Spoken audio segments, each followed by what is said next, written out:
Salut à vous mes Flatlanders. Yo les gars, on se retrouve aujourd'hui pour la première vidéo d'une nouvelle série qu'on va faire. On va parler des termes utilisés dans le Flatland qui sont différents du street et du parc. Et on va surtout les expliquer. Et aujourd'hui, on commence par inside et outside. À quoi correspondent ces termes?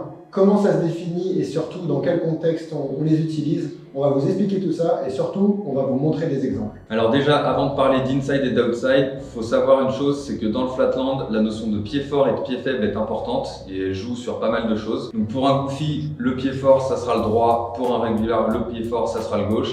À part pour quelques personnes qui poussent en mongo peut-être, mais on va laisser ça de côté, on va garder les généralités pour aujourd'hui. Donc par exemple, pour un hang five, le goofy va le faire avec son pied droit sur son pegs droit. Si je fais avec mon pied gauche sur le pegs de gauche, ce sera un switch hang five.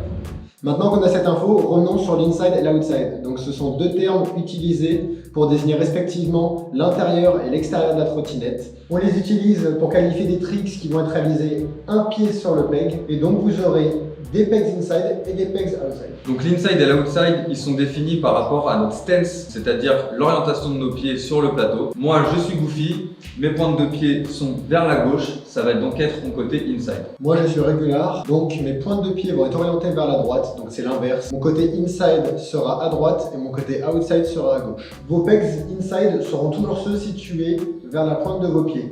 Donc pour les tricks où vous êtes retourné sur la trottinette, vos pegs outside et inside seront inversés. Si vous voulez un moyen mémotechnique pour savoir si vous êtes en inside ou en outside, dites-vous que si vous posez l'extérieur de votre pied sur le pegs, vous serez en inside trick. Inside égale extérieur du pied, c'est l'inverse. Et ça, quel que soit votre sens de rotation, donc que vous tourniez en frontside ou en backside, ça sera toujours pareil. Au niveau d'utilisation de ces termes, on ne va jamais prononcer outside. On va partir du principe que le trick normal s'effectue en outside. Donc pour l'outside hang five par exemple, on va simplement dire hang five. Mais si on fait un inside hang five, on va préciser inside hang five. Et c'est valable pour tous les tricks avec un pied sur le peg. On va vous montrer quelques exemples de tricks effectués en inside et en outside, en tournant en frontside et en backside, histoire que vous compreniez bien que c'est défini par rapport à notre stance et pas par rapport au sens du cercle. Donc même si je fais un inside peg wheelie en tournant en frontside et que du coup mon pied qui est posé sur le peg se retrouve à l'extérieur du cercle, ça reste bien un inside peg wheelie.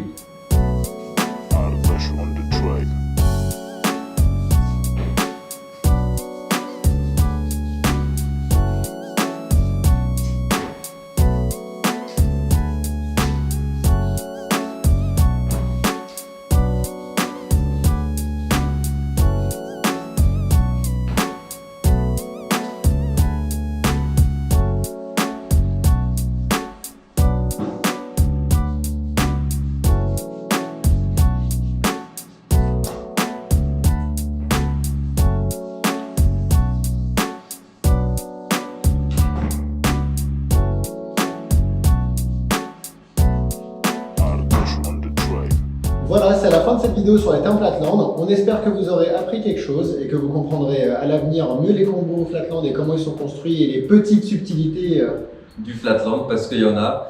En attendant, n'hésite pas à t'abonner, active la cloche pour un raté. Nous, on se retrouve vendredi prochain pour une nouvelle vidéo. Et n'oubliez pas, c'est la Flatland Experience.